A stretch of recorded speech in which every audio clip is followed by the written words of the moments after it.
Good morning friends, I am Dr. Manoj Bhagat, Assistant Professor, Department of English, BB Arts, NB Commerce and BP Science College Digras, District Yavatmal. Today I am trying to speak on current scenario of online education, opportunities and challenges.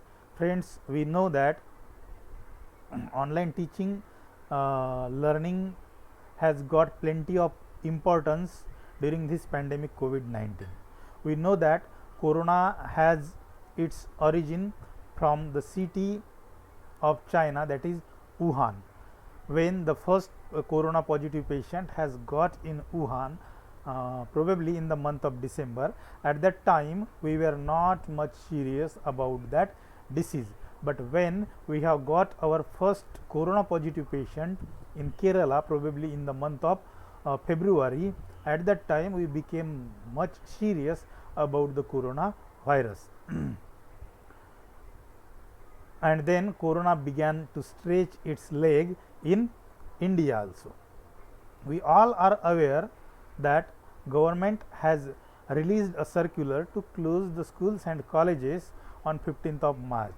Likewise, government also issued a circular for teachers, professors and other employees regarding work from home on 17th of March 2020. So it is almost 3.5 months we have been doing our work by sitting at home with the help of technology. Means all the schools, colleges and universities have been closed in an entire world for near about 3.5 months. So we can say due to the pandemic COVID-19 we had to stay at home forcefully. So we had plenty of time to learn the basic techniques of online teaching, learning and evaluation.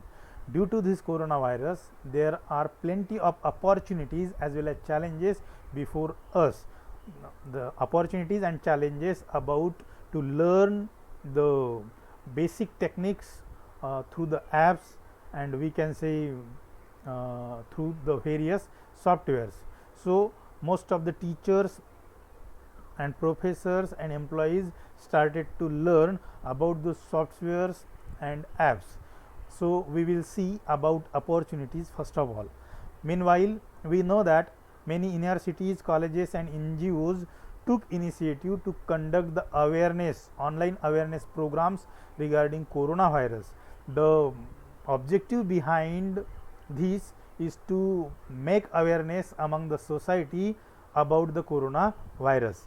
Various state, national and international webinars were also conducted on pandemic COVID-19 during this lockdown period, and the objective behind this particular arrangement of state, national and international webinars is also to create an awareness among the society.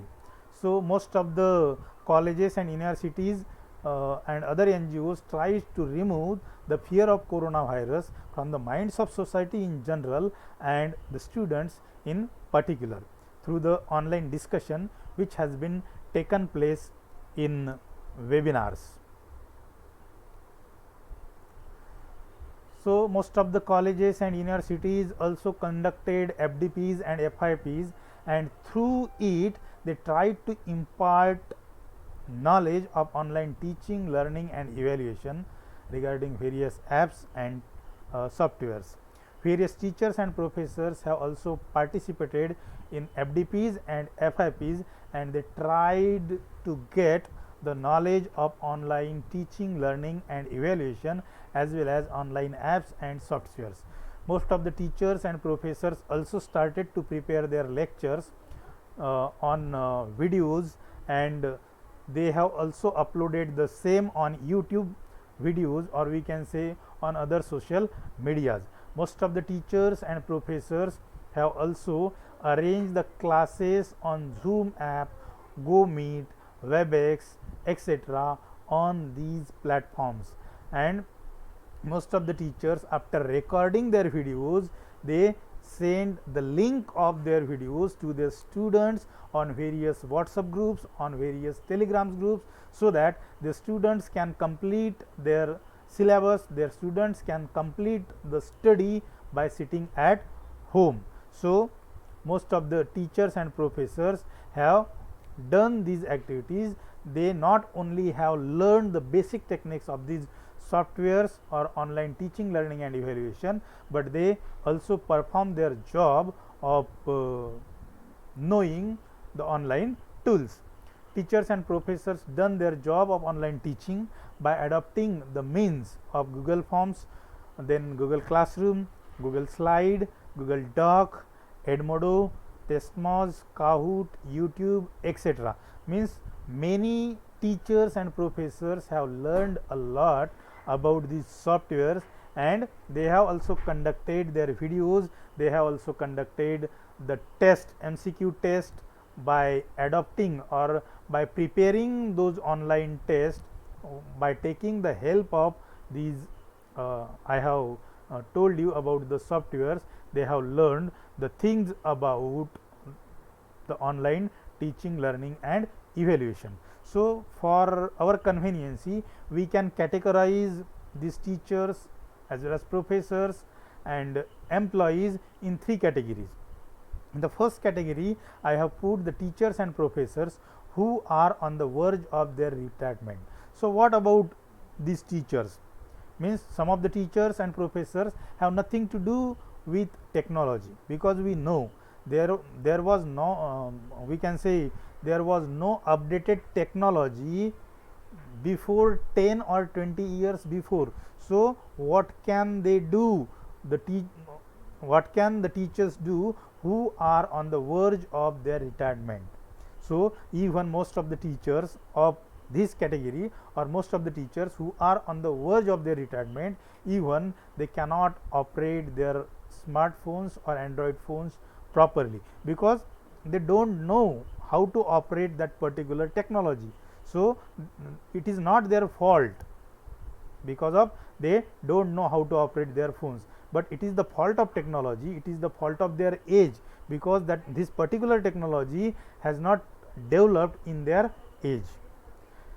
So, we cannot say that it does not mean that the teachers and professors of this category are not able to do online things, but the proportion is definitely high. So, some of the teachers of this category also, they conducted their online lectures and they uploaded the same on YouTube or other social media, but there are some teachers, they cannot what I can say, they cannot conduct or they cannot record their videos and put the same on YouTube or other social medias, because they are not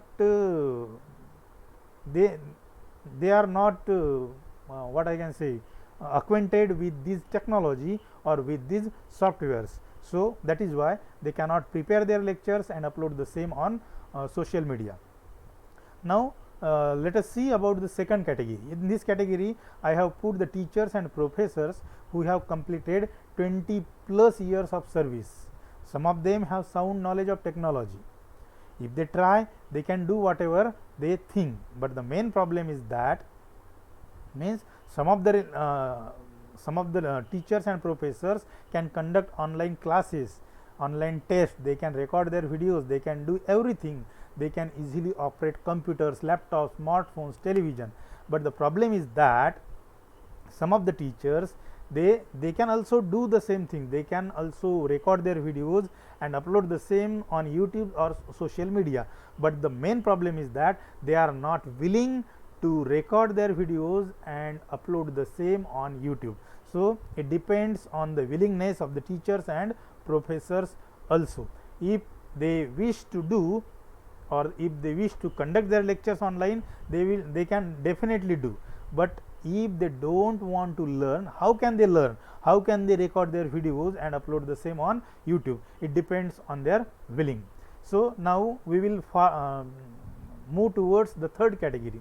In this category, I have included the teachers and professors who have completed less than 20 years of their services, and I have also included the novice people in this profession too. So, this category people can do everything from operating laptop to conduct online activities. I think they get the benefit of advanced generation. The reason behind that might be the sudden emergence of technology. They are sound in online teaching, learning and evaluation, but it doesn't mean that all the teachers of this category and all the professors of this category are good at it at all. So it also depends on their willingness. Most of the teachers have done their activities online by learning about the apps and softwares. The most of the teachers record their videos, then most of the teachers prepare their online quiz, online assessment, they prepare their, they provide their notes with the help of Edmodo, with the help of Google Classroom. But it doesn't mean that all the teachers and professors of this category have done their activities with the help of online tools or with the help of online teaching, learning and evaluation tools. So this is all about these all three categories. In conclusion, we may say that online teaching learning was also there before pandemic COVID-19, but now the proportion of teaching learning tools have definitely been increased. We can take the example of Byju's, means Byju was there before this pandemic COVID-19, or like Byju's other companies which provides online teaching learning tools, other companies were also there. But during this pandemic COVID-19, we have got an opportunity to learn about online teaching, learning and evaluation. It doesn't mean that we didn't know anything about online teaching, learning and evaluation before this pandemic COVID-19. We have known most of the things, but still we learned a lot during this lockdown period about the online teaching, learning and evaluation tools, because we have got plenty of times and we have utilized those time, that particular time, by learning about these tools and apps, and we make ourselves capable of record our own videos and post or upload the same on YouTube. We have also prepared, or we have also created our test quizzes, and we have also sent the same to our students, and they also responded us in the same way, or we can say positively. So we have done our teaching, learning and evaluation system online at some extent. But what I mean to say is that in classroom teaching there is a two-way communication, teacher and student, but in online system it is not possible at that extent. Here also in online teaching, learning and evaluation, in online mode also there is a two-way communication, but we have some limitations in this online teaching, learning and evaluation system. So I think this is a big hurdle in online teaching, learning process, because in offline teaching or in our classroom teaching we can ask the problems of our students and they can ask their problems and we can rectify, we can just solve their problems, but it is not possible online at that extent, and this is we can say one of the big hurdle in online teaching, learning and evaluation. In the end, I would like to sum up by saying that a teacher or professor cannot be replaced by any technology. Means suppose we learn a lot of technology, we prepare our entire syllabus, with the help of technology, we recorded our videos on all our syllabus, but no technology can take the place of teacher, because teacher is always a teacher and no technology can replace a teacher, and likewise no technology can take place of chalk and board, but we have to adopt it during this pandemic COVID-19 despite its demerits. Means still it is not possible to take a place of teacher by any technology, but still it is the need of our to learn about the technology, even it has some demerits also. It is very much important to learn about these tools and apps. So teaching, learning, online teaching, learning is very much essential, even though it cannot takes the place of teacher and chalk and board, but still during this pandemic COVID-19 we do not know, no one of us know that from up to what moment this corona disease will remain with us, but we can say that we have to live with the corona disease. So please take care and stay at home, stay safe.